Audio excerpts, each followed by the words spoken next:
Il prend Marrakech en 1147 et une partie de l'Andalousie.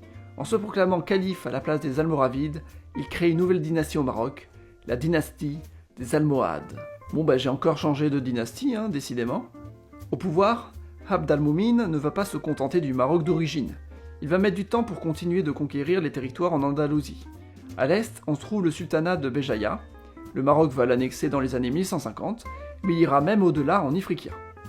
L'Ifriqiya, peuplé par des Berbères puis arabisé, avait été annexé par le royaume de Sicile, lui-même dominé par les Normands.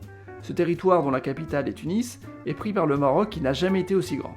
Après la mort d'Abd al-Moumin en 1163, le Maroc va continuer les conquêtes en Al-Andalus. Le souverain suivant est Abou Yacoub Youssouf, à partir de 1163.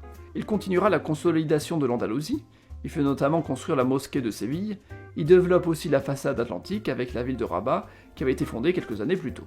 Son fils qui prend sa succession est Abou Youssouf Yacoub en 1184, c'est presque le même nom mais en inversé. Entre-temps, la Reconquista continue. Les différents États espagnols mènent des guerres contre les États andalous, mais il y a un État qui s'est fait plus remarquer que les autres, la Castille. Avant la fin du XIe siècle, la Castille n'est qu'un petit État au nord de l'Ibérie.